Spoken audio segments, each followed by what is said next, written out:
Control system के अंदर आपका ऑपरेटर से जो है वो फ्लो कंट्रोल हो रहा होगा। अच्छा, फीडबैक कंट्रोल में क्या हो जाएगा कि feedback control is a form of automatic control, यानी मैनुअल कंट्रोल की जगह क्या हो जाएगा, ऑटोमेटिक कंट्रोल आपका आ जाएगा। और ऑटोमेटिक कंट्रोल में क्या होगा, ऑटोमेटिक कंट्रोल में आपका जो है वो इसमें आप ट्रांसमीटर यूज़ करेंगे और कंट्रोल वेल्व यूज़ करेंगे और कंट्रोलर यूज़ करेंगे। इसमें ये बता रहे हैं कि install an electronic temperature measurement device, automate the gas valve by adding an actuator to it so that it can be driven electronically, install a controller, in this case a PID controller, and connect it to the electronic temperature measurement and automated control valve।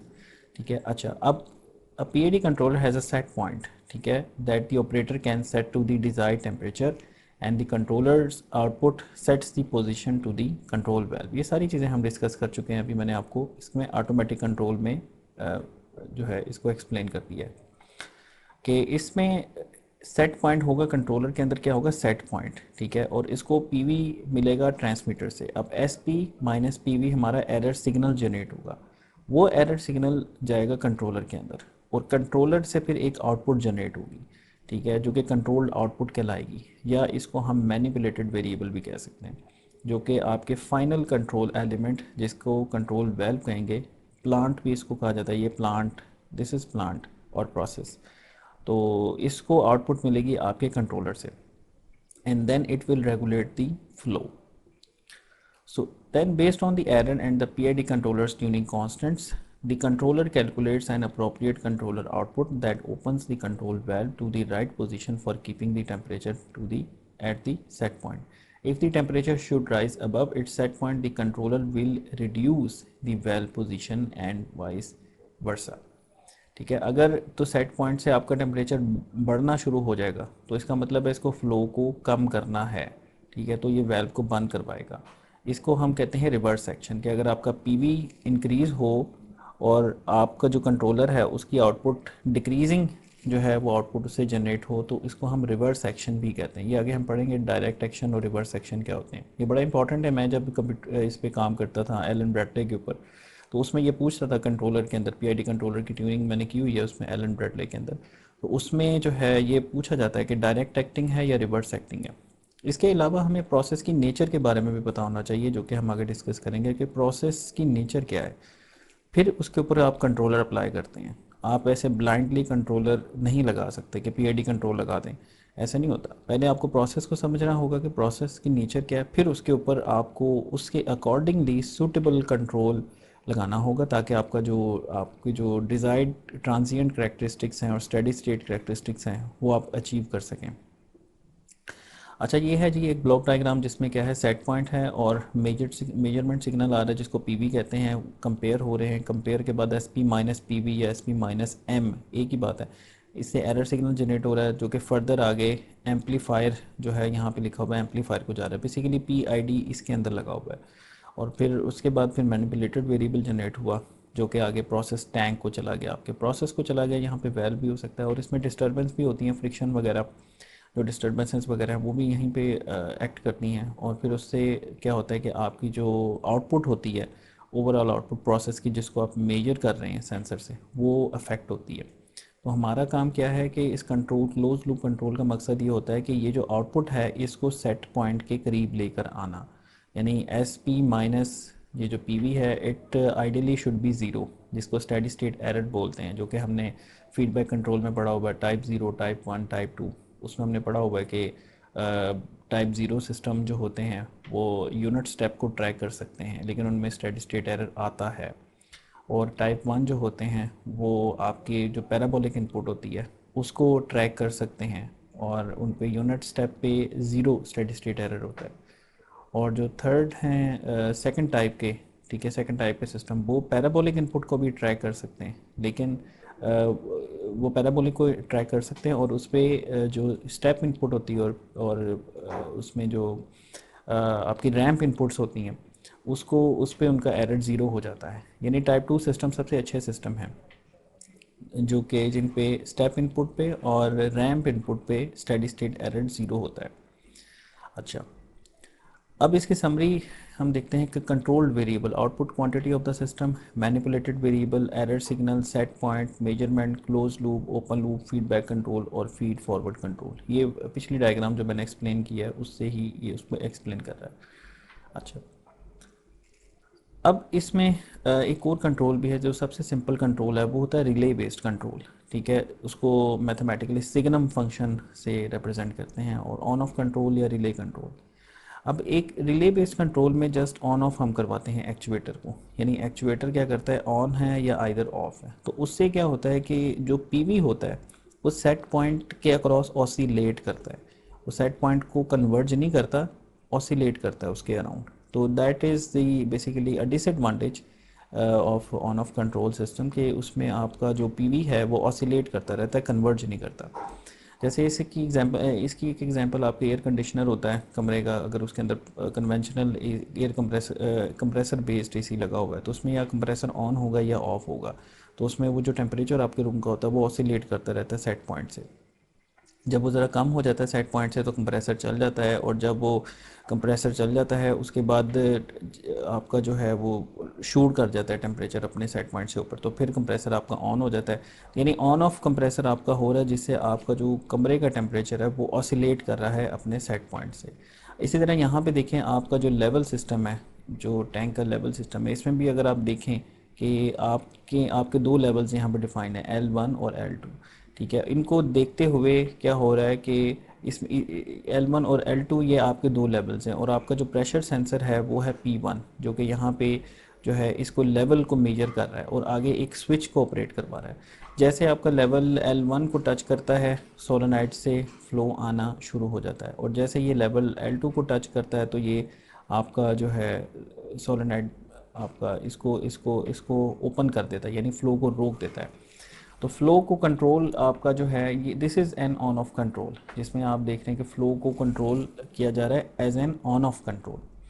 ठीक है, तो इसमें इसका disadvantage क्या है कि आपका जो पीवी होता है वो आपके जो दो सेट पॉइंट्स होते हैं L1 और L2, जो दो लिमिट्स हैं आपकी, ठीक है, बाउंड्रीज आप इसे कह सकते हैं, आपकी दो बाउंड्रीज है, इसमें ऑसिलेट करता रहेगा। ठीक है, तो इसकी ये डायग्राम है L1 और L2। ठीक है, इसके दरमियान आपका जो लेवल होगा वो ऑसिलेट करता रहे, कभी भी ऐसा नहीं होगा कि आपका जो है वो लेवल सेट पॉइंट पे ठहर जाए। ठीक है, ये पीआईडी कंट्रोलर से ही मुमकिन है।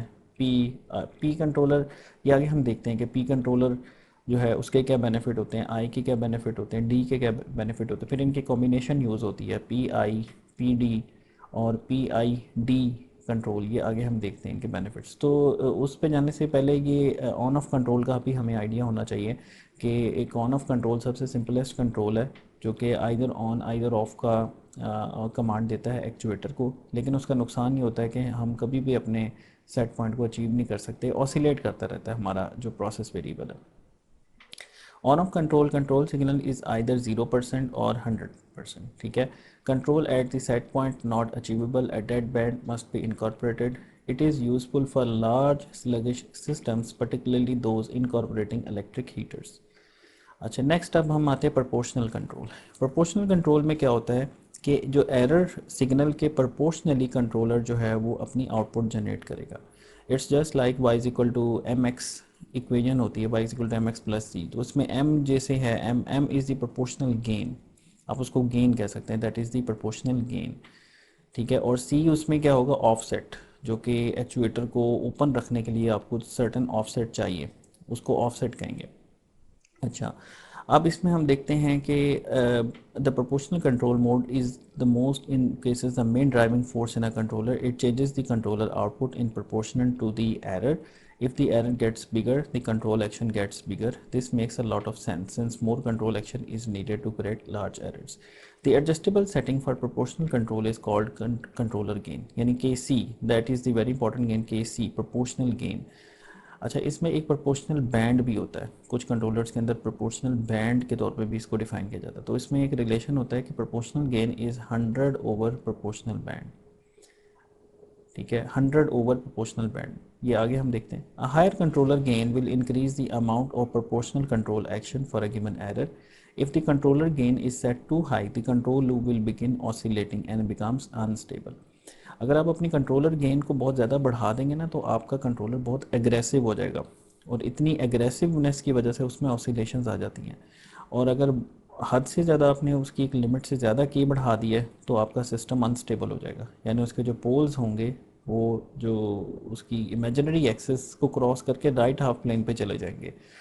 ये रूट लोकस में हमने इसको सारा स्टडी किया हुआ है। If the controller gain is set too low it will not respond adequately to disturbances और सेट पॉइंट्स। और इसी तरह से अगर आपकी कंट्रोलर गेन बहुत कम हो गई तो आपका कंट्रोलर बिल्कुल ही माठा बन जाएगा, यानी कोई रिस्पॉन्स ही नहीं देगा। यानी फजूल जिसे कहते हैं ना, अगर प्रोपोर्शनल गेन मतलब बहुत कम भी नहीं आपने रखनी और बहुत ज़्यादा भी नहीं रखनी, तो इसे ही कहते हैं ट्यूनिंग, कि आपने जो कंट्रोलर की जो गेन्स हैं उनको ट्यून करना है। वो भी हम आज स्टडी करेंगे कि ट्यूनिंग क्या चीज़ होती है।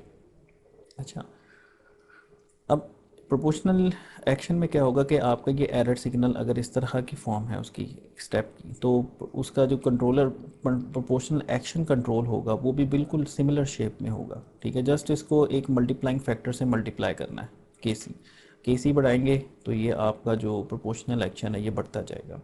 ठीक है। अच्छा, अब इसमें प्रोपोर्शनल बैंड का जिक्र आ गया। यहाँ पे प्रोपोर्शनल बैंड क्या होता है कि 100 ओवर प्रोपोर्शनल गेन। अब इसका क्या मतलब है, अगर आपकी प्रोपोर्शनल गेन 1 है तो प्रोपोर्शनल बैंड आपका 100% है। अगर आपकी गेन 2 है, ठीक है, तो प्रोपोर्शनल बैंड 50% होगा, यानी इन्वर्स है, यानी 100 ओवर, यानी इन्वर्स है। Proportional gain is equal to 100 over proportional band, या proportional band is equal to 100 over proportional gain. तो अब अगर आपकी गेन 5 है तो प्रोपोर्शनल बैंड 20% है, और अगर आपकी गेन 10 है तो प्रोपोर्शनल बैंड आपका 10% है।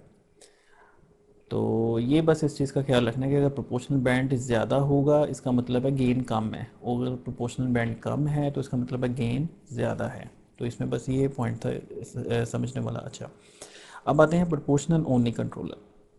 प्रोपोर्शनल ओनली कंट्रोलर की इक्वेशन अगर आप देखें कि control output is equal to K C into E plus 22।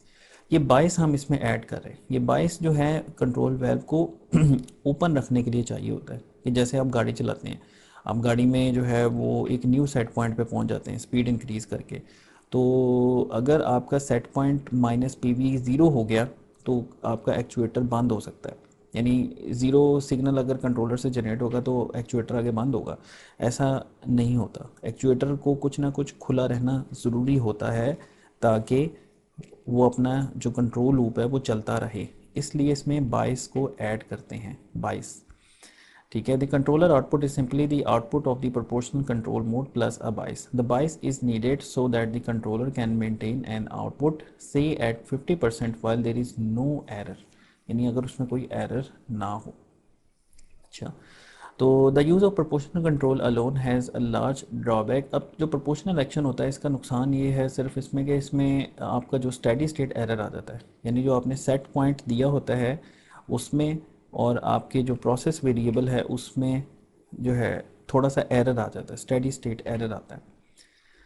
तो ये स्टेडी स्टेट एरर क्यों आता है, ये मास इम्बैलेंस की वजह से आता है, यानी आपकी जो है डिस्टर्बेंस की वजह से आपका जो कंट्रोल लूप होता है वो एक न्यू स्टेडी स्टेट कंडीशन में चला जाता है, जिसकी वजह से उसमें थोड़ा सा ऑफसेट आ जाता है सेट पॉइंट और पीबी के दरमियान। इसको यहाँ पे एक्सप्लेन भी कर रहे हैं कि let's consider controlling the water valve in the tank in figure 5 with a proportional लोनिंग controller. As long as the flow out of the tank remains constant the level will remain at its set point. यानी आपने control loop set किया जिसमें आपका जो output discharge flow है वो constant है। ठीक है, तो अब इसमें क्या होगा कि S P minus P V रहेगा, लेकिन but if the operator should increase the flow out of the tank level will begin to decrease due to the imbalance between inflow and outflow। यानी आपके ऑपरेटर ने क्या किया, एक disturbance दी, यानी आपके सिस्टम पे एक डिस्टर्बेंस आई। उसने क्या किया कि उसने जो आउटगोइंग फ्लो है पहले जो कि कांस्टेंट था जिस पे आपने अपने कंट्रोलर को ट्यून किया हुआ था, अब क्या हुआ है कि अब उसने वेल्व थोड़ा सा ज़्यादा खोल दिया, जिसके नतीजे में क्या हुआ है कि आपका फ़्लो जो लेवल है, इस ज़्यादा फ़्लो की वजह से, इंक्रीज्ड फ़्लो की वजह से आपका लेवल कम होना शुरू हो गया। अब जब लेवल कम होना शुरू हो गया तो ज़ाहिर है कंट्रोलर भी S P minus P V जो है वो बढ़ेगा, तो जिसकी वजह से क्या होगा कि कंट्रोल वेल्व मज़ीद ओपन होगा। तो जब कंट्रोल वेल्व मज़ीद ओपन होगा तो वो अपनी आउटपुट भी ज़्यादा निकालेगा। तो अब क्या होगा कि कंट्रोलर जो है इसको संभाल लेगा, यानी इसको स्टेबल कर लेगा। जो रुक रहा था आपका, जो आपका लेवल कम हो रहा था उसको रोक लेगा, यानी आपका लेवल जो है वो ठहर जाएगा। लेकिन अब वो जहाँ पे ठहरेगा वो एक नया पॉइंट होगा, वो सेट पॉइंट पे नहीं ठहरेगा। ये इसका जो है बेसिक ड्रॉबैक है कि आपकी जो पीवी है वो आपके सेट पॉइंट पे दोबारा नहीं ठहरेगा, वो किसी और इक्विलिब्रियम स्टेट पे जाके सेटल होगा। इसको बोलते हैं स्टेडी स्टेट एरर। ये कैसे रिमूव होगा? ये इंटीग्रल एक्शन से रिमूव होगा।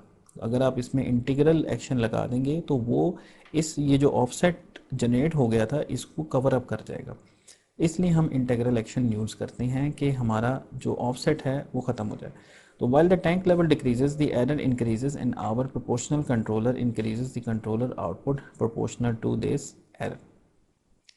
As the level continues to decrease, the valve continues to open until it gets to a point where the inflow again matches the outflow. At this point, the tank level and the error will remain constant, but the error remains constant. Our P controller will keep its output constant and the control valve will hold its position. The system now remains at balance, but the tank level remains below its set point. ये देखें जैसे इसमें भी show कर रहा है कि S P है और पी वी है, ये डिस्टर्बेंस आई आपकी, तो आपका एस पी वी एक न्यू सेट पॉइंट पे जाके सेटल हो गया। अब इसमें एरर है, ठीक है। तो अब इस एरर को कैसे रिमूव किया जा सकता है? इंटीग्रल एक्शन से रिमूव किया जा सकता है। अच्छा, ये आगे हम डिस्कस करते हैं। तो proportional control provides a control signal proportional to the magnitude and direction of the error signal. After a disturbance, a proportional control will provide only a new mass balance situation. कौन सा situation? Mass balance situation. A change in control signal requires a change in error signal. Therefore, offset will occur. Proportional control stabilizes an error. It does not remove it. ठीक है, ये एक error को stabilise करता है, उसको remove नहीं करता। तो आपने टाइप ज़ीरो सिस्टम पढ़े थे जिसमें स्टेडी स्टेट एरर कुछ ना कुछ आता था। यानी type zero system can track only step input but they can not track ramp and parabolic. उनमें स्टेडी स्टेट एरर इनफाइनाइट हो जाता है, तो उनमें स्टेडी स्टेट एरर आता है, दैट्स द रीज़न। ठीक है, प्रोपोर्शनल कंट्रोल। अच्छा, अब उसमें जो है हम देखते हैं कि इसकी थोड़ी सी मैथमेटिकल एनालॉजी हम देखते हैं। M is the measured signal, S P is the set point, E is the error, E is the S P minus M V. If m is greater than set point, e is negative. If m is less than sp, e is positive. ठीक है, m is the controller gain that is generated and delta in output is final minus initial. k is the gain where the controller uses esp minus m या sp minus pb process variable या sp minus m measured signal. अच्छा, अब b is bias usually 50% of output span. अब ये equation है m is equal to K E plus P, जो straight line की equation होती है y is equal to M X plus C. अब देखें इसमें डायरेक्ट एक्शन की बात हो रही है। डायरेक्ट एक्शन क्या होगा कि अगर आपका m इंक्रीज़ करे तो स्मॉल m भी इंक्रीज़ करे, यानी कंट्रोलर की आउटपुट भी इंक्रीज़ करे, इसको हम बोलते हैं डायरेक्ट एक्शन। और रिवर्स एक्शन क्या होता है कि m अगर इंक्रीज़ करे तो कंट्रोलर की आउटपुट डिक्रीज़ करे। ठीक है, P B is the proportional band, और प्रोपोर्शनल बैंड नैरो है, अगर कम है तो इसका मतलब गेन हाई है, और अगर प्रोपोर्शनल बैंड ज़्यादा है तो गेन आपकी कम है। आगे इसका फार्मूला भी लिखा हुआ है, 100/100 gain is equal to 100% over proportional band. अच्छा, अब इसमें देखें डायरेक्ट एक्शन की एग्जांपल क्या है कि liquid level control using outgoing valve.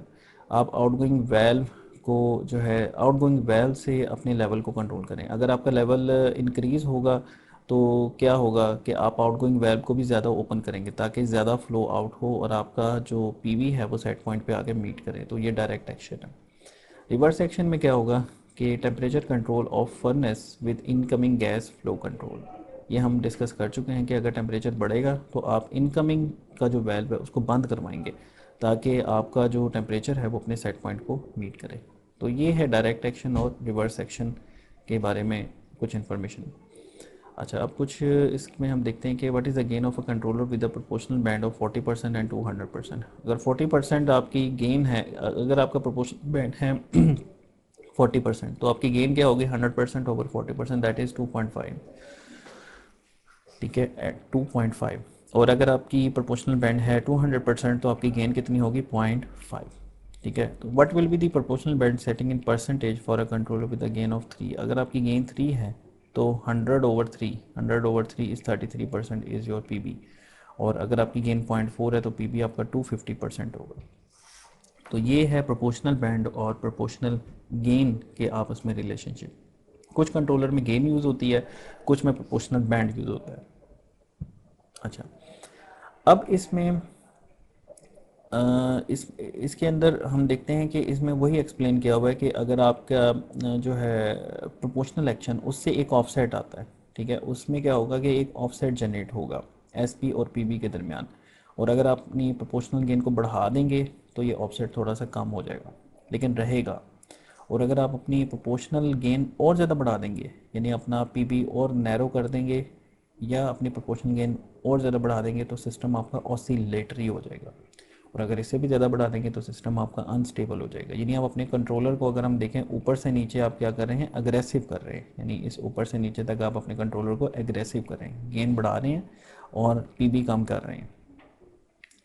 अच्छा, फिर इसमें एक रिस्पॉन्स होता है half decay response curve, half decay sorry 1/4 quarter decay response curve. इसमें क्या होता है कि हम प्रोपोर्शनल गेन को इस तरह से सेट करते हैं कि हर ऑसिलेशन के बाद जो उसका एम्पलीट्यूड है वो पहले एम्पलीट्यूड से 4 गुना कम हो जाए। जैसे यहाँ पे अगर ए है पहले साइकिल के अंदर, तो नेक्स्ट साइकिल के अंदर कितना रह जाएगा, A/4, और उससे अगले साइकिल के अंदर कितना रह जाएगा, A/16। इसको बोलते हैं हाफ डिके रिस्पॉन्स कर्व, ठीक है। तो that is an a good setting for proportional gain, ठीक है। यही इसके जो है वो एक्सप्लेन किया हुआ है। There must be some optimum setting of PB which is trade off between highly stable but sluggish low gain system with large offset and the fast acting unstable on-off system with mean offset equal to 0. The accepted optimum setting is the one that causes the process to decay to 1/4 decay method as shown in the figure, ठीक है। तो अच्छा, इसको कहते हैं quarter decay curve. The quarter decay curve show the process returns to a steady state condition after 3 cycles of damped oscillation. This optimization will be discussed. अच्छा, तो अब इसमें जो है उन्हीं फार्मूलों को थोड़ा सा एक्सप्लेन किया इन्होंने। Clearly if the error is zero the control signal will be zero, this is an undesirable situation. Therefore the proportional control a constant term or bias must be added to provide a steady state control signal when the error is zero, ठीक है। ये control valve को भी हम discuss कर चुके हैं कि इसमें बाइस की ज़रूरत क्यों होती है कंट्रोल वेल्व को ओपन रखने के लिए। समरी क्या है, the control action must be chosen either direct or reverse to achieve the correct response. उसमें प्रोपोर्शनल बैंड क्या होगा, 100% over gain. The optimum settings for the proportional band should result in the process decaying in a 1/4 decay mode. अच्छा, अब आते हैं हम integral control action के ऊपर। तो इंटेग्रल जैसे हम डिस्कस कर चुके हैं कि इंटेग्रल क्यों चाहिए होता है, उस ऑफसेट को एलिमिनेट करने के लिए चाहिए होता है। स्टेडी स्टेट एरर को एलिमिनेट करने के लिए हमें इंटेग्रल एक्शन की ज़रूरत पड़ेगी। अच्छा, अब इसमें इसकी दो तरह से इक्वेशंस होती हैं। जो पीआईडी कंट्रोलर होता है वो भी हम देखेंगे कि गेन्स की फॉर्म में और इंटीग्रल टाइम की फॉर्म में, यानी इंटीग्रल टाइम सेटिंग और गेन की सेटिंग, ठीक है, वो अभी हम देखते हैं। तो इंटीग्रेशन एक्शन क्या होगा, जो इंटीग्रेट करता है। तो कांस्टेंट की इंटीग्रेशन क्या होती है, एक स्ट्रेट लाइन होती है, ठीक है। तो आप देखें कि कांस्टेंट की इंटीग्रेशन आपको एक स्ट्रेट लाइन मिल गई। यहाँ पे एरर ज़ीरो था तो ज़ीरो की इंटीग्रेशन क्या होगी, ये कांस्टेंट। आप देखें ये कांस्टेंट मिल गया। फिर यहाँ से लेके यहाँ तक एक कांस्टेंट थी, कांस्टेंट की इंटीग्रेशन स्ट्रेट लाइन। उसके बाद फिर ये एरर ज़ीरो हो गया, ज़ीरो का मतलब एक कांस्टेंट, यहाँ पे आपका इंटीग्रल एक्शन आ गया। ये उल्टा भी करके देख सकते हैं आप, इसकी अगर डेरिवेटिव लें तो आपको ये ज़ीरो मिलेगा, और स्ट्रेट लाइन का डेरिवेटिव लें तो आपको एरर एक कांस्टेंट मिलेगा। तो अब बेसिकली एरर की इंटीग्रेशन जो है वो इंटीग्रल एक्शन कहलाता है। अच्छा, इसमें भी दो तरह के यूनिट होते हैं, इंटीग्रल टाइम और इंटीग्रल गेन। अगेन ये भी एक दूसरे के इनवर्स होते हैं। जैसे अगर आपका इंटीग्रल टाइम है 1 मिनट या 60 सेकेंड, तो आपका रिपीट पर मिनट कितना होगा, आरपी पर मिनट कितना होगा, 1, और रिपीट पर सेकंड कितना होगा, 1/60। और अगर आपका 2 है इंटीग्रल टाइम 2 मिनट्स, तो इसका रिपीट पर मिनट कितना होगा, 0.5। इसका उलट 1/2, तो 5 का 1/5, 10 का 1/10। और सेकंड्स में अगर आपने जाना है रिपीट पर मिनट या रिपीट पर सेकंड में, तो 120 का उलट, 300 का उलट और 600 का उलट, इसी तरह ऊपर। तो this is the integral time and integral gain. ये आगे हम देखते हैं कि इनमें क्या रिलेशनशिप होता है। तो अब ये देखें एक पीआई कंट्रोलर की एक जो है PI controller, proportional plus integral control. अब इसमें क्या है कि आप K C into E plus one over T है integration of E into T T, यानी एरर को पहले आपने एक प्रोपोर्शनल गेन से मल्टीप्लाई किया हुआ था, फिर उसकी आपने इंटीग्रेशन की हुई है। अब ये जो इक्वेशन है इसमें आप नोट करें कि के सी कॉमन है, यानी प्रोपोर्शनल गेन इज़ कॉमन। तो क्या है K C E plus one over T I, this is the integral time, या इसको रीसेट टाइम भी बोलते हैं। तो अगर आप के सी को अंदर मल्टीप्लाई करते हैं तो क्या बन जाएगा, ये K C over T I, that is known as the integral gain. ये फ़र्क है एक इंटेग्रल गेन में और इंटेग्रल टाइम में। ठीक है, अगर आप कंट्रोलर जब ट्यून करेंगे पीएलसी वगैरह के अंदर तो उसमें ये ऑप्शन है कि वो कुछ कंट्रोलर्स ऐसे हैं जो कि गेन मांगेंगे आपसे, और कुछ कंट्रोलर जो हैं ऐसे हैं जो कि टाइम मांगते हैं, यानी प्रोपोर्शनल गेन, इंटेग्रल टाइम, और कुछ कंट्रोलर होंगे जो प्रोपोर्शनल गेन और प्रोपोर्शनल गेन और इंटेग्रल गेन मांगेंगे। ठीक है, तो ये आगे फर्दर मज़ीद क्लैरिफाई हो जाएगा आपको। Set point minus process variable error. ठीक है, अब इसकी ब्लॉक डायग्राम देखें, के से मल्टीप्लाई कर दिया है। ठीक है, उसके बाद ये लाइन डायरेक्ट है, दैट इज़ वन। ठीक है, one plus one over T one integration, one plus one over T one integration, and that is the controller output. The figure shows how the integral mode continues to increment the controller's output to bring the heater output temperature back to its set point। ठीक है, तो अगर हम इसको simulate करें तो हमें पता चलता है कि इसमें इंटेग्रल एक्शन की वजह से हमारा जो स्टेडी स्टेट एरर था वो रिमूव हो जाता है। बेसिकली वो जो ऑफसेट आ गया था मास इम्बैलेंस का, वो इंटेग्रल एक्शन क्या करेगा, उसको कवर अप कर देगा। जैसे देखें यहाँ पे डायग्राम में भी ये जो मास इम्बैलेंस था इसको इसने कवर अप कर दिया। तो प्रोपोर्शनल एक्शन से आपको ऑफसेट मिल गया, लेकिन पीआई एक्शन से आपको जो है वो ऑफसेट आपका रिमूव हो जाता है। That is the basic purpose of integral action. तो रीसेट एक्शन या integral action removes the offset, its units are repeat per minute और minutes per repeat. If reset action is faster than the process can respond, reset wind up can occur. अच्छा, इसको integral wind up भी बोलते हैं। अगर आप बहुत ज़्यादा इंटीग्रेशन का एक्शन लगा देंगे तो वो एडअप होता जाएगा, वो इतना एडअप होगा जब एक्चुएटर को मिलेगा, एक्चुएटर आपका सैचुरेट कर जाएगा।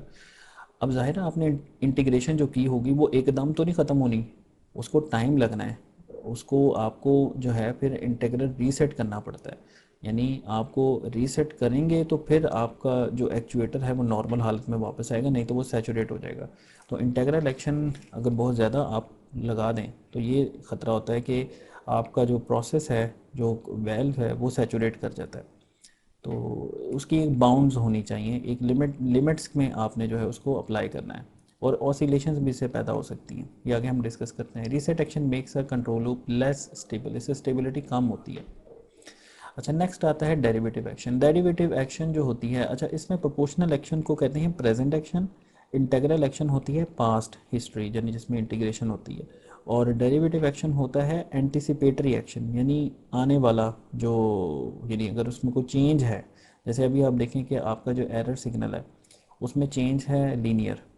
ठीक है, पहले कांस्टेंट था एरर, उसके बाद कांस्टेंट एरर, फिर linear change and then constant. अब इसका डेरिवेटिव अगर आपने, तो कांस्टेंट का डेरिवेटिव ज़ीरो, लीनियर का डेरिवेटिव कांस्टेंट, और फिर कांस्टेंट का डेरिवेटिव ज़ीरो। तो ये आपका डेरिवेटिव एक्शन होगा कि जो आपके एरर के ऊपर उसका डेरिवेटिव देगा, यानी अगर आपके जो प्रोसेस वेरिएबल है उसमें अगर इस तरह की चेंजेस आती हैं तो वो रिस्पॉन्ड करेगा।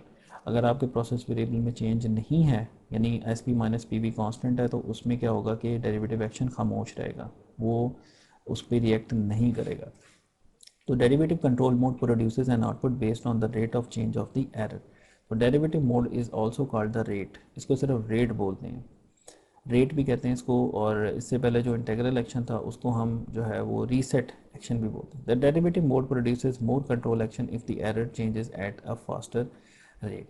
अब ये भी नोट करें कि अगर बहुत ज़्यादा चेंजेस हो रही हैं पेवी में तो आपका एरर सिग्नल भी बहुत ज़्यादा चेंज होगा, जिससे आपका जो कंट्रोल एक्शन होगा, जो कंट्रोलर आउटपुट जनरेट करेगा, वो भी बहुत चेंज, उसमें भी बहुत वेरिएशंस होंगी। तो डेरिवेटिव एक्शन हम ऐसे प्रोसेस पे नहीं लगाते जिसमें अब्रप्ट चेंजेस बहुत ज़्यादा हों, जैसे कि फ़्लो एक ऐसा वेरिएबल है जिसमें चेंजेस बहुत अब्रप्टली होती हैं, तो इस वजह से फ़्लो पे नहीं लगाया जाता। इंडस्ट्री में मैंने कहीं नहीं देखा कि डेरिवेटिव एक्शन जो है वो फ्लो के लूप के ऊपर लगाया गया हो, क्योंकि उसमें चेंजेस एकदम आती हैं। तो चेंजेस की वजह से क्या होता है कि आपका कंट्रोलर की आउटपुट भी चेंज करती है, और आपका जो कंट्रोल वेल्व होता है वो हंट करता है, यानी कंट्रोल वेल्व के अंदर हंटिंग पैदा होती है। अच्छा, तो डेरिवेटिव और रेट एक्शन इज एंटिसिपेटरी, ठीक है, and will usually reduce but not eliminate the offset. Its units are minutes, ठीक है, मिनट्स यानी अब ये इसकी भी इक्वेशन आगे हम देखते हैं ये क्या कह रहा है, मिनट्स से क्या मुराद है। इसमें भी दो तरह की पैरामीटर्स होते हैं, डेरिवेटिव गेन और डेरिवेटिव टाइम। तो डेरिवेटिव टाइम की यूनिट वो बता रहा है मिनट्स, ठीक है। It tends to reduce lag in a control, तो इससे जो डेरिवेटिव एक्शन होता है इससे आपका जो ट्रांजिएंट रिस्पॉन्स है वो इम्प्रूव हो जाता है। उसका क्या मतलब है, उसका अगर उसमें ओवरशूट है वो भी कम हो जाएगा उसका, और उसका जो सेटलिंग टाइम है वो भी कम हो जाता है। तो डेरिवेटिव एक्शन का ये फ़ायदा होता है। Its use is generally limit to slow acting process, जो आपके स्लगिश प्रोसेस होते हैं, स्लो होते हैं, तो उसमें आप डेरिवेटिव एक्शन जो है वो आपके लिए जो है वो इस्तेमाल हो सकता है, क्योंकि बहुत ज़्यादा जो फास्ट एक्टिंग प्रोसेस होंगे उसमें फिर आपका कंट्रोलर हंटिंग प्रोड्यूस कर सकता है आपके लिए, जिसकी वजह से उसको यूज़ नहीं करना। अच्छा, तो अब हमने देखा है प्रोपोर्शनल कंट्रोल है, पीआई कंट्रोल है, पीडी कंट्रोल है, पीआईडी कंट्रोल है, ठीक है। तो ये जो है इसके बारे में हमने जो है अभी इसके मुतल्लिक स्टडी किया। इसको आगे फर्दर देखते हैं हम। अच्छा, ये इक्वेशन तरह देखें, controller output is equal to K C into E plus one over T I integration of E plus T D D E by D T. ये टी डी जो था ना, इसको वो कह रहा था मिनट्स। अब इसमें देखें ये टाइम की फॉर्म में पीआईडी कंट्रोलर की इक्वेशन है। इसमें तीन पैरामीटर हैं, के सी, टी आई और टी डी। ये तीन पैरामीटर आपको चाहिए होंगे इस पीआईडी कंट्रोलर के लिए। पीआई के लिए आपको के सी और टी आई चाहिए होंगे, और पीडी के लिए आपको के सी और टी डी चाहिए होंगे। और के सी को क्या करोगे आप, फर्दर जब अंदर मल्टीप्लाई कर दोगे तो वो गेन्स बन जाएंगी। तो प्रोपोर्शनल गेन इसकी क्या होगी, के सी ही रहेगी। इंटीग्रल गेन इसकी क्या होगी, के सी ओवर टी आई। और डेरिवेटिव गेन क्या हो जाएगी, के सी इंटू टी डी। और नीचे इसका जो है आप देखें, इसकी ब्लॉक डायग्राम है। S P minus P V is your error signal, जो कि के सी से मल्टीप्लाई हुई, फिर उसके बाद one plus one over T I plus T D D by D T. तो that is the block diagram of a P I D controller. अच्छा, अब इसमें हम कुछ इसके रिस्पॉन्स कर्व्स देखते हैं कि पहला पहला ग्राफ में हम सिर्फ प्रोपोर्शनल गेन बढ़ा रहे हैं। तो प्रोपोर्शनल गेन बढ़ाने से क्या हो रहा है कि हमारा ऑफसेट कम हो रहा है, लेकिन कुछ ना कुछ रहेगा, एलिमिनेट नहीं होगा। और अगर इससे ज़्यादा बढ़ा देंगे तो आपका सिस्टम में ऑसिलेशंस आ जाएंगी, और अगर उससे भी ज़्यादा बढ़ा देंगे तो वो अनस्टेबल हो जाएगा। अच्छा, फिर नेक्स्ट ग्राफ है हमारा पी ओनली और पी आई कंट्रोल। तो हम देखते हैं कि पी आई कंट्रोलर से हमारा जो स्टेडी स्टेट एरर था वो एलिमिनेट हो गया। I am using the word eliminate. अच्छा, third is the your P I D controller. P I D और पी आई में फ़र्क है कि आपका पी आई कंट्रोल है, रिस्पॉन्स है, ठीक है, और साथ में पी आई डी कंट्रोल का रिस्पॉन्स है। अब पी आई डी में क्या हुआ है कि आपका जो परसेंटेज ओवरशूट है वो कम हो गया, और सिस्टम का सेटलिंग टाइम भी कम हो गया, यानी 98% को जल्दी अचीव कर रहा है सिस्टम। तो that is the benefit of a P I D control as compare to a simple P I control. But हमने इसको थोड़े से स्लगिश सिस्टम्स पे लगाना होता है। इसको फास्ट जो सिस्टम्स होते हैं, टर्बुलेंट टाइप के सिस्टम्स, उन पे उस प्रोसेस पे हमने नहीं लगाना डी एक्शन को। डी डी की मैं बात कर रहा हूँ। अच्छा, अब दूसरी इक्वेशन इसकी देखें पीआईडी कंट्रोलर की, जो गेन्स की फॉर्म में होगी वो ये होगी कि you of T, basically you of T क्या होती है, कंट्रोलर की आउटपुट, उसको हम यू ऑफ टी बोलते हैं। That is equal to manipulated variable, and that is equal to K P E plus K I integration of error plus K D derivative of error. आगे इसका chart है।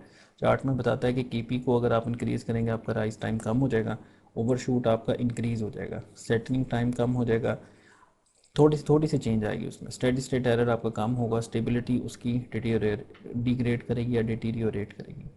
इसी तरह से इंटीग्रल एक्शन अगर आप बढ़ाते हैं तो आपका राइज टाइम कम हो जाएगा, यानी जल्दी सिस्टम जो है वो राइज कर जाएगा। ओवरशूट आपका बढ़ जाएगा, सेटलिंग टाइम आपका बढ़ जाएगा। ये एक नुकसान होता है कि आपका सिस्टम देर से सेटल होता है, उसमें ऑसिलेशंस आती हैं और सिस्टम सेटल देर से होगा। ये नुकसान है इसका की आई एक्शन का। लेकिन फ़ायदा क्या है, स्टेडी स्टेट एरर एलिमिनेट हो जाएगा और स्टेबिलिटी इसकी डिग्रेड होगी। जो third one is the derivative action, उसमें राइज टाइम में माइनर चेंज होगी।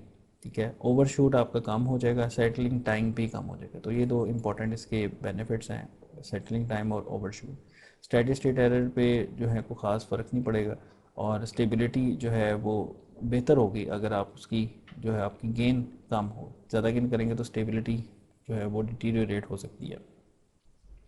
अच्छा, कुछ हम इसके रिस्पांस का उसको फर्दर समझते हैं कि एक हमारे पास पीवी देखें, पीवी एसपी इनका डिफरेंस आ गया, यानी एसपी माइनस पीवी। अब आपका पीवी की शेप है ब्लू, अब इसके अकॉर्डिंगली कंट्रोलर का रिस्पांस क्या होगा? Proportional action, same same curve, just gain से मल्टीप्लाई किया हुआ है, ठीक है।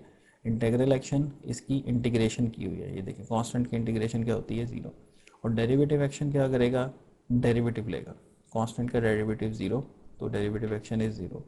और यहाँ पे स्पाइक आएगी, ठीक है, यहाँ क्योंकि यहाँ पे चेंज है तो यहाँ एक स्पाइक है। फिर उसके बाद फिर फर्दर पी वी कॉन्स्टेंट हो जाता है, तो फिर डेरिवेटिव एक्शन खामोश हो जाएगा, ज़ीरो हो जाएगा। तो this is the P I D response. तो इसका अगर आप पी आई डी तीनों को जमा करें, सम करें, तो इस तरह का रिस्पॉन्स आपका जो है, सॉरी, इन तीनों का सम जो है आपके कंट्रोलर का रिस्पॉन्स होगा। अब सेकंड ग्राफ में आप देखें कि आपका पी वी जो है वो इंक्रीज़ करता है प्रोसेस वेरिएबल और फिर डिक्रीज़ कर जाता है। अब इसमें पी आई डी कंट्रोलर का रिस्पॉन्स कैसा होगा? प्रोपोर्शनल एक्शन, डेरिवेटिव और इंटीग्रल एक्शन। फिर उसके बाद प्रोपोर्शनल, डेरिवेटिव, ठीक है। और यहाँ पे हम देखते हैं कि इंटीग्रेशन सिर्फ इधर से इधर तक हो रही है, यानी जहाँ से उसमें स्टेप इनपुट आई थी वहीं पे आपका जो है वो उसको इंटीग्रेट कर रहा है। उसके बाद जो है उसकी इंटीग्रेशन कांस्टेंट, इंटीग्रल एक्शन जो है वो उसमें उसकी वजह से वो कांस्टेंट हो जाएगी। कांस्टेंट की इंटीग्रेशन जो है यहाँ पे, दिस इज़ द कांस्टेंट जिसकी इंटीग्रेशन जो है वो आपको लाइन के फॉर्म में नज़र आ रही है। तो this is the P I D response of that P V. अच्छा, अगर आपका पी वी ट्राइंगुलर शेप का है तो इसमें आप देखें प्रोपोर्शनल रिस्पॉन्स, इंटेग्रल रिस्पॉन्स, ठीक है। इस लाइन का इंटीग्रेशन करेंगे तो आपके पास इंटीग्रल, और उसके बाद जब डिक्रीजिंग स्लोप आ जाएगी तो उसकी इंटीग्रेशन जो है वो, जब आप करेंगे डिक्रीजिंग लाइन की इंटीग्रेशन तो वो डिक्रीज़ करती जाएगी और इसको एक नए नए पॉइंट पे जो है वो इसका रिस्पॉन्स आ जाएगा।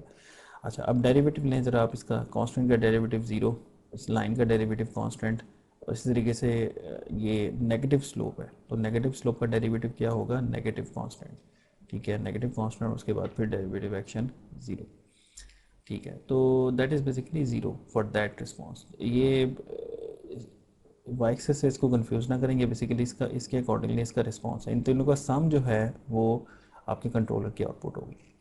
अच्छा, नेक्स्ट इज़ अगर आपकी पी वी इस शेप के अंदर है तो उसका पी आई डी रिस्पॉन्स ऐसा होगा, ठीक है। इसमें देखें आप, स्ट्रेट लाइन चलती जा रही है, आगे चलती जा रही है, बिकॉज आपका पी वी जो है वो स्टेप से वापस नहीं गया। अच्छा, अब आगे पॉइंट आता है प्रोसेस की करैक्टरिस्टिक्स। जब भी आपने कंट्रोलर लगाना है तो उससे पहले आपको प्रोसेस के बारे में मालूमात होनी चाहिए कि आपके प्रोसेस किस तरह का प्रोसेस है। आमतौर पे प्रोसेसेस तीन तरह के होते हैं। The three major classifications of process response are the self regulating, integrating and run away. Each of these process types is defined by its response to a step change in a manipulated variable. अच्छा, ये आगे हम देखते हैं इसको quickly कि ये self regulating process एक होता है। सेल्फ रेगुलेटिंग में ये होता है कि जब आप स्टेप चेंज देते हैं अपने कंट्रोल इसको सिस्टम को, जब कंट्रोलर से एक आउटपुट एक स्टेप चेंज आती है तो उससे क्या होता है कि आपका पीवी स्टेबल हो जाता है। जैसे आप वेल्व को थोड़ा सा ओपन करते हैं, पहले 20% ओपन था तो इस वेल्व को आप 30% ओपन कर देते हैं, तो अब क्या होगा कि आपका फ्लो एक नए सेट पॉइंट को मीट कर जाएगा, यानी आपका फ्लो एक न्यू सेट पॉइंट पे कन्वर्ज कर जाएगा। That is a self regulating process. इसको क्या बोलते हैं? Self regulating. ये self-regulating processes are characterized by their natural ability to stabilize at a new process variable value following changes in the control element. Self-regulating processes absolutely require integral controller action to eliminate offset between process variable and set point. Faster integral controller action results in quicker elimination of offset. The amount of integral controller action tolerable in a self-regulating process depends on the degree of time lag in the system.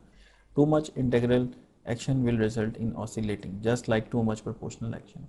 तो self regulating process पे normally जो है वो आप एक pi controller जो है वो इसके ऊपर लगा सकते हैं, ठीक है। अच्छा, दूसरा प्रोसेस होता है आपका इंटीग्रेटिंग प्रोसेस। इंटीग्रेटिंग प्रोसेस में क्या होता है, जैसे ये आपका लेवल है टैंक के अंदर, अगर आप जो है जैसे आप अपने इनकमिंग का जो वेल्व है, ये इनकमिंग वेल्व जिसे फ्लो इन आ रहा है टैंक के अंदर, अगर आप इसको बढ़ा दें थोड़ा सा, वेल्व को 10 से 20% खोल दें, तो क्या होगा, अब आपका जो लेवल होगा वो बढ़ना शुरू हो जाएगा। अगर आपकी एक आउटपुट कांस्टेंट है, यानी आपकी आउटपुट कांस्टेंट है, तो आपका लेवल क्या होगा, बढ़ना शुरू हो जाएगा। तो that is known as integrating process. इसको क्या बोलते हैं, इंटीग्रेटिंग प्रोसेस। अब इस तरह के कंट्रोलर पे आपको जो है नॉर्मली एक प्रोपोर्शनल कंट्रोल से भी इसको कंट्रोल कर सकते हैं, क्योंकि इसके अंदर बिल्ट इन इंटीग्रल एक्शन मौजूद है।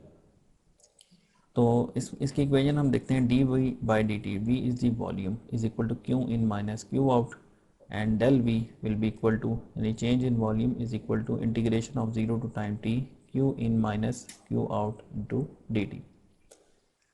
अच्छा, तो इसमें जो है, अच्छा अब इसमें हम देखते हैं कि हमने आउटपुट को चेंज किया तो हमारा प्रोसेस वेरिएबल इंटीग्रेट होना शुरू हो जाता है। तो that is the integration, integrating process. अब ये वापस कब आएगा, वापस तब आएगा जब आपके जो आउटफ्लो है उसको भी, उसको कंट्रोल करें, यानी अपने आउटपुट को भी अगर आप मज़ीद खोल लेंगे यहाँ से, outflow determined by the liquid level in the vessel, तो फिर आपका जो है ये सेटल करेगा, ठीक है, पीवी। अदरवाइज क्या होगा कि ये इंटीग्रेट होता रहेगा, ठीक है। तो integrating processes are characterized by a ramping of the process variable in response to a step change in the control element value or load. The integration occurs as a result of either mass flow imbalance or energy imbalance in and out of the process. Integrating processes are ideally controllable with proportional controller action only, यानी सिर्फ और सिर्फ proportional action control लगा के ही आप इसको control कर सकते हैं, क्योंकि इंटीग्रेशन उसके अपने अंदर बिल्ट इन मौजूद है। लेकिन integral action guarantee set point overshoot in a purely integrating process. तो अगर लेकिन आप फिर भी लगा देते हैं इस पे पीआई कंट्रोलर, तो थोड़ा सा ओवरशूट आ जाएगा। Some integral controller action will be required in integrating processes to compensate for load changes. अब इसमें अगर लोड चेंजेस होती हैं तो उसमें आपको इंटीग्रेटिंग प्रोसेस लगा के उसकी जो सेट पॉइंट एरर है उसको एलिमिनेट करने के लिए आप लगा सकते हैं उसके अंदर। The amount of proportional controller action tolerable in an integrating process depends on the degree of time lag and process noise in the system. Too much proportional action will result in oscillation and or erratic control element motion. Erratic means abnormal.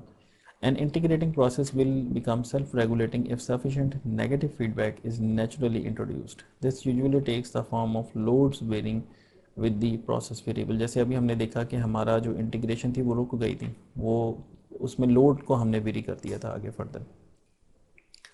अच्छा, अब third type of process, अब तक हमने self regulating और integrating process पढ़े। अब एक और प्रोसेस होता है जिसे बोलते हैं रन अवे। ये एक अनस्टेबल प्रोसेस होता है, यानी जिसके अंदर एक पॉजिटिव हाफ प्लेन में एक पोल होता है, यानी अनस्टेबल सा सिस्टम है, जैसे इन्वर्टेड पेंडुलम है। इसको अगर आप छेड़ देंगे तो ये एकदम अनस्टेबल हो जाएगा। तो this is a good characteristics. The defining characteristic of a runaway process is its tendency to accelerate away from a condition of stability with no corrective action applied. यानी अगर आप इस पर करेक्टिव एक्शन नहीं लगाएंगे, तो अगर आप इसको हल्का से भी डिस्टर्बेंस देंगे तो आपका ये सिस्टम अनस्टेबल हो जाएगा, यानी पेंडुलम बहुत स्पीड से गिर जाएगा। यानी इसमें देखें आप, ई की पावर, एक्सपोनेंशियल की पावर पॉजिटिव टाइप का रिस्पॉन्स है, तो ये एक अनस्टेबल सिस्टम की निशानी होती है। तो इसमें अब आपको क्या करना होगा, इसमें आप एक डेरिवेटिव एक्शन लगाएंगे। इस तरह के प्रोसेस में डेरिवेटिव एक्शन जो होता है वो मस्ट होता है। तो run away processes are characterised by an exponential ramping of the process variable in response to a step change in the control element value or load. This run away occurs as a result of some form of positive feedback, some form of positive feedback inside the process, यानी आपकी जो process है उसके अंदर कोई positive feedback मौजूद है। तो run away processes can not be controlled with a proportional or integral controller action alone and always requires derivative action for stability. Some integral controller action will be required in runaway processes to compensate for load changes. A runaway process will become self-regulating if sufficient negative feedback is naturally introduced, as is the case with water moderated fission reactors. अच्छा, अब इसमें बहुत ज़्यादा value कम accumulate हो चुकी है जिसको आपको ख़त्म करना होगा, उसको रीसेट करना होगा। तो integral wind up also known as integrated wind up or reset wind up refers to the situation in a PID feedback controller where a large change in set point occurs, says a positive change, and the integral terms accumulates a significant error during the rise wind up, thus overshooting and continuing to increase as this accumulated error is unwound.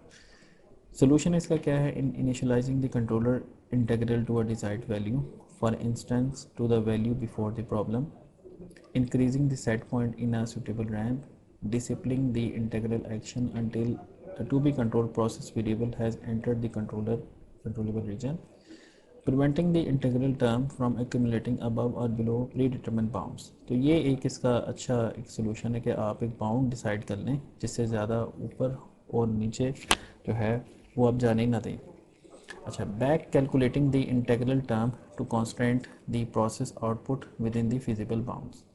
अच्छा, integral windup particularly occurs as a limitation of physical systems compared with the ideal systems due to the ideal output being physically impossible.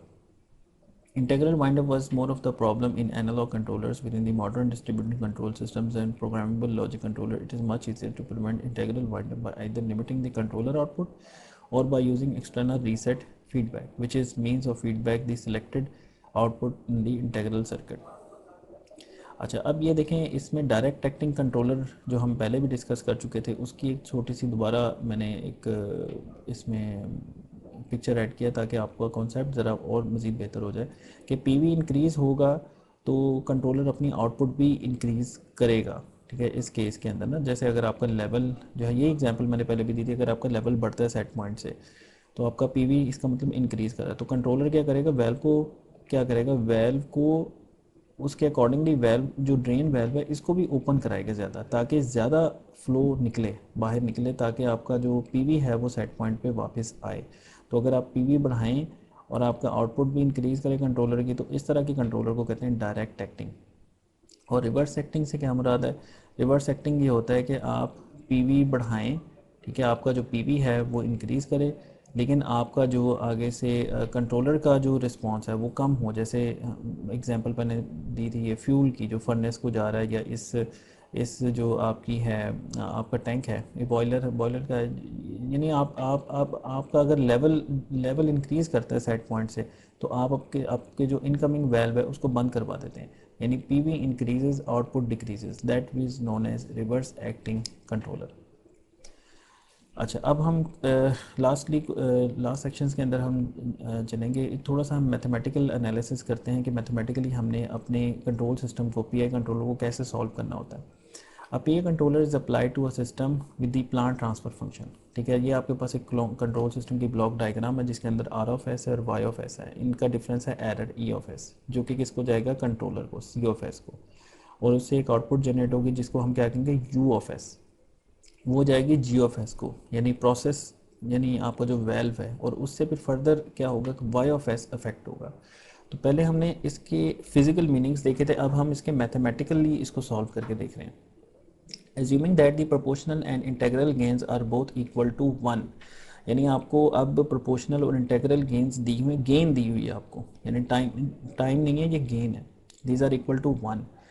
ठीक है, determine the damping ratio and natural frequency of the close loop system that has the second order dynamics, comment whether the system is over damped, under damped और critically damped.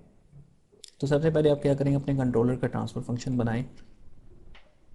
Controller का transfer function आप कैसे बनाएंगे, K P plus K I over S.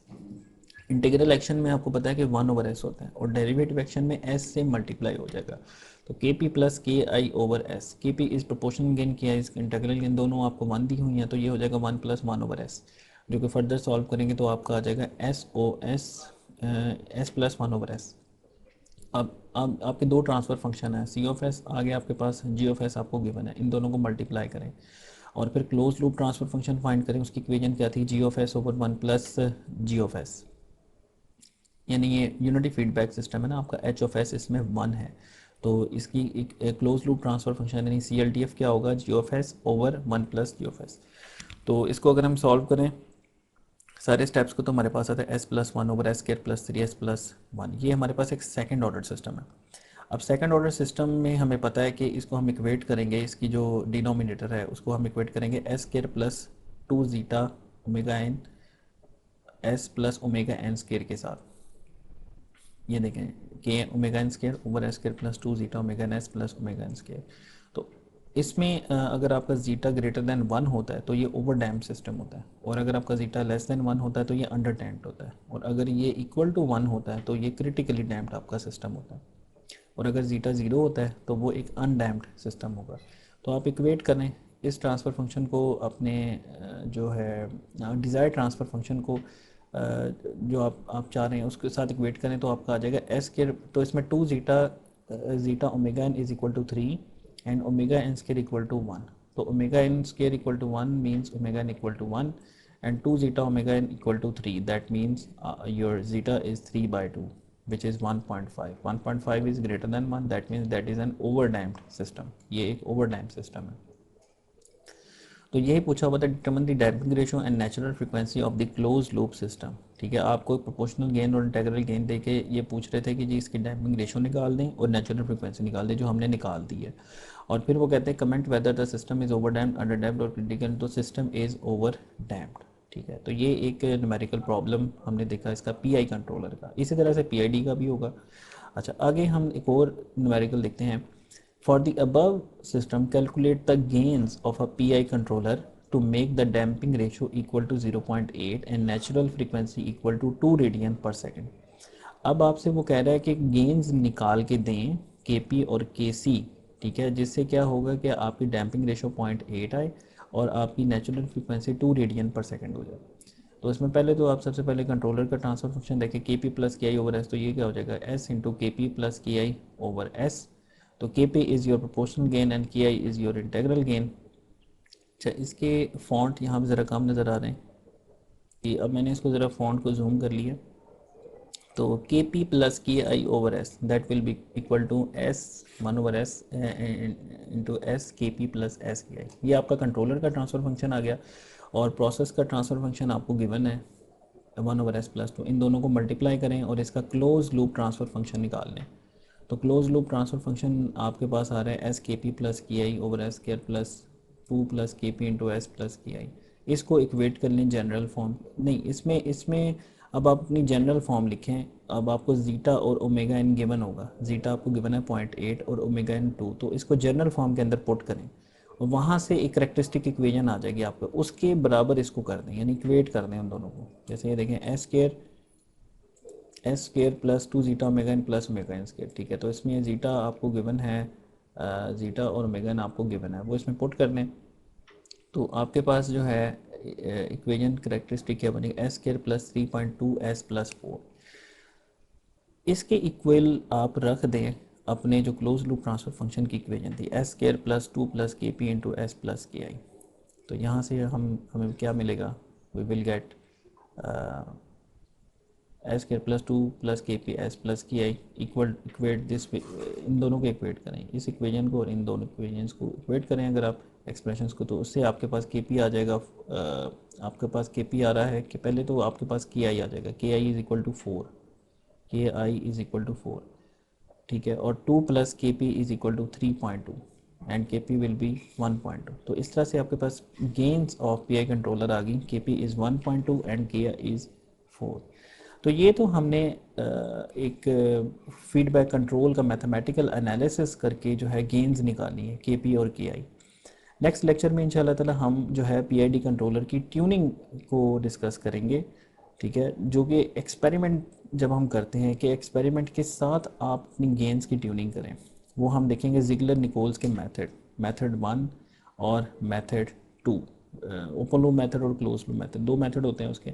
तो ये हम इंशाल्लाह, और एडवांस जो PID कंट्रोलर है उसकी जो फॉर्म्स होंगी, मॉडिफाइड PID कंट्रोल और FOPID कंट्रोल, IOPID कंट्रोल, तो ये हम नेक्स्ट लेक्चर में इंशाल्लाह ताला इसको फर्दर डिस्कस करेंगे।